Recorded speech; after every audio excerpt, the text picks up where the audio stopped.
I think there's no arguing that 2020 has been a strange and unusual year.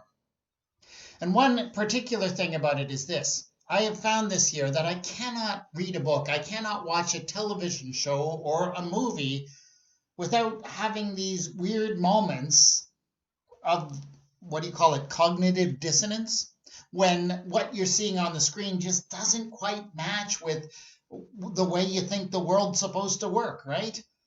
So you watch a Harry Potter movie and you say, hey, what are all those kids doing sitting in the Great Hall eating side by side? That's not right.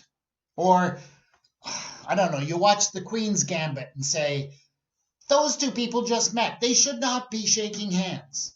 Or, I don't know, you watch another TV show and you say, hey, why did that guy just take off his mask in a public place? I mean, really. So, these things that were normal, that were taken for granted before, we tend to see them in a very different way this year. And I found that was, as I say, with many things, but I've maybe especially found that as I read the Bible. As I read Bible passages, Bible stories, I'm constantly finding myself saying, hey, for example, tonight we read the familiar Christmas story we've read many times before, heard many times before from the Gospel of Luke and from the Gospel of Matthew.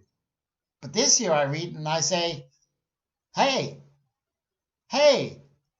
what are all these people doing traveling? Mary and Joseph travel from Nazareth to Bethlehem.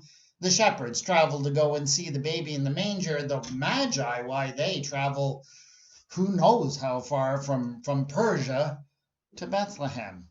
What's going on with all this travel? Because, of course, we're not allowed to travel. Within a couple of days, this province is going to be shut down and there will be no traveling anywhere unless, of course, it's absolutely essential, and most travel is not, for most of us, absolutely essential. Now, it's Christmas time. Of course, I would love to travel and go see my family, but my family lives in Toronto. Not a very good place to go right now, and soon it's just illegal to go. And my wife's family, they're in Montreal. That's probably even worse. I would love to go and travel and see my extended family, but it's just not going to happen this year. But Mary and Joseph, well, they traveled all the way from Nazareth to Bethlehem. And why did they go?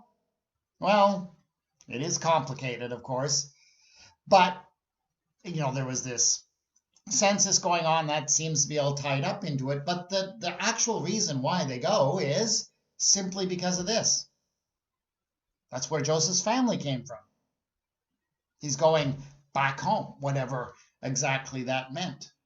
So how is it that Mary and Joseph get to go back home, see the extended family, and I don't this Christmas? Of course, there are things that maybe do speak to us in a more positive way as we think about that journey. They went, but they weren't welcomed. We're told that when they arrived, there was no place for them in the inn, and thus the baby was laid in a manger. Now, that's a verse we often misunderstand. In our minds, of course, when we hear that word inn, we think of, the Holiday Inn or some other commercial establishment. Well, the fact of the matter is there was no such commercial establishment in Bethlehem. Bethlehem in the first century was a tiny little hamlet. Nobody lived there, and there was certainly no inn or motel or hotel, nothing like that. And the idea we have often, I think, is this idea, well, everyone had come to Bethlehem for the census, and that's why there was no room, but that's actually not what it says in the gospel. It doesn't say everyone went to Bethlehem. Everyone went to their own ancestral home. So people were just displaced all over the place, which, by the way, must have really messed up the census, but that's a whole other story. So anyways, they go, and there's no place to stay. the word that is usually translated in inn actually means a guest house, a guest room in a house. So presumably what happened was Joseph and Mary returned to Joseph's ancestral home, the home that had been in his family maybe for generations, but they received no welcome there. Why? Well, probably because the family had lost it. Joseph was a carpenter, which is not what we usually think of as a carpenter, not a wealthy artisan. He was a low-wage, itinerant construction worker, basically. That's what the word that we translate as carpenter means, which means likely his family had once owned farmland, maybe in Bethlehem, maybe even generations ago, but they'd lost it. And Joseph had been making ends meet by working on construction sites for very low wages. There was no welcome because the family was gone, because there was nothing. So actually, Mary and Joseph may have traveled, but they felt the same devastation you and I might be feeling this Christmas, that we're not able to go and be with those loved ones. Because in their case, those loved ones were no longer there. So we have something in common with them. No welcome, no place to go to be with the loved ones. I guess the good news, though, is this: the fact that there was no place for them, no welcome, did not stop God's love from coming into the world. And if we are open to it this Christmas, my friends, God's love will come into our lives in powerful ways, whether we get to go and be with our families or not.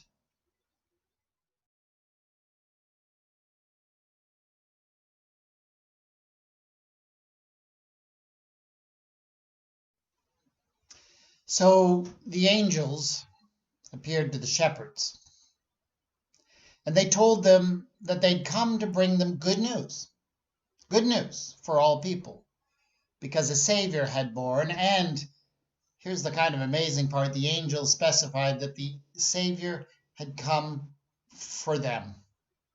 For them, these lowly, usually forgotten, neglected, despised shepherds, a Savior for them. And I suspect that maybe the shepherds kind of stumbled over that. Who would save them? Who would care enough to be a Savior to the likes of them? And perhaps the angel picked up on that doubt and said, here, you can have a sign. Here's a sign of all that I'm saying and that it's true. You'll find the babe, wrapped in strips of cloth, wrapped in swaddling clothes, lying in a manger.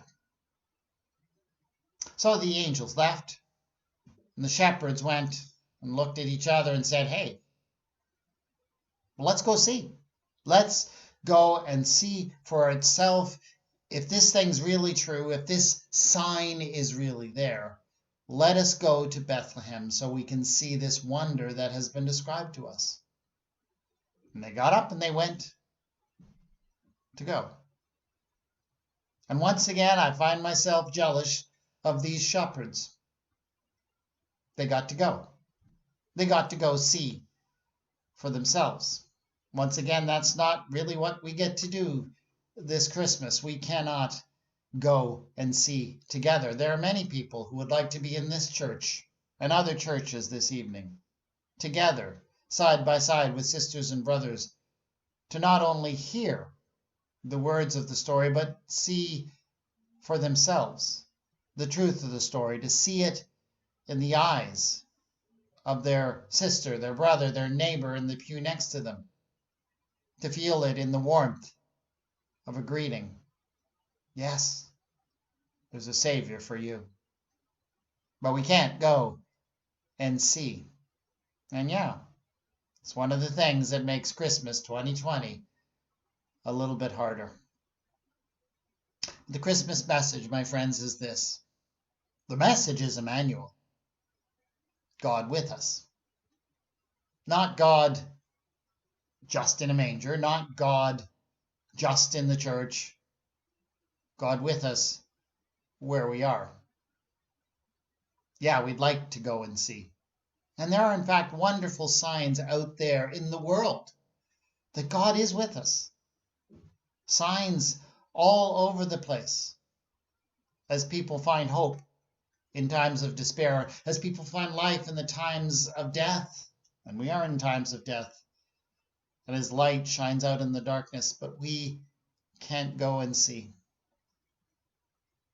May you know the presence of God with us where you are, because you can't go and see this year. I know it's possible, and I pray it be possible for you.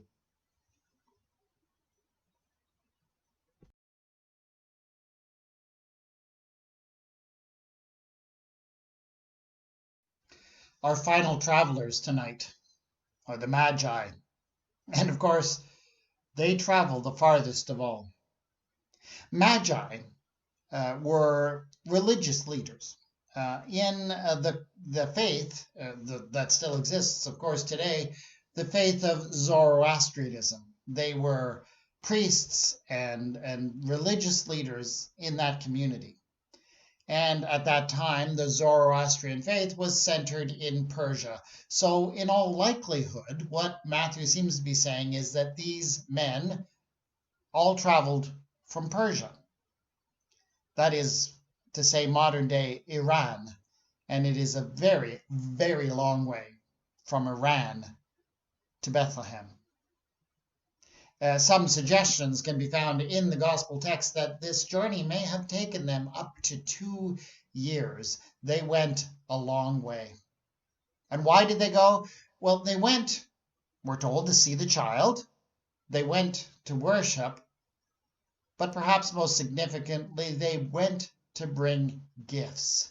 And that, I think, this idea of traveling to take gifts is one that definitely connects with us today, this Christmas.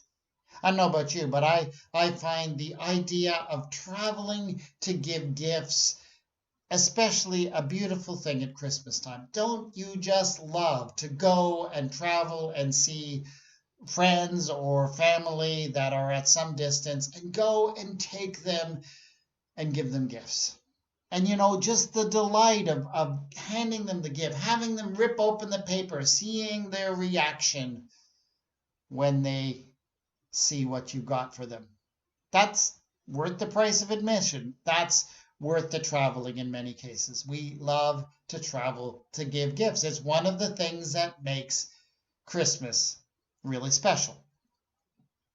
Now, sometimes, of course, it doesn't quite work out as you expect. Sometimes we've all had that experience where you give someone a gift and all you see is some kind of disappointment in their eyes when they see what you brought them. You just didn't hit it right?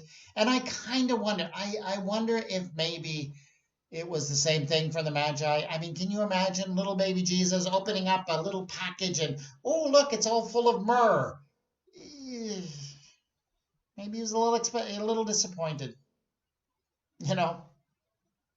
And that's maybe when you realize that it's not necessarily going to see that joy in the gift itself, but the joy of being together, the joy of gathering together.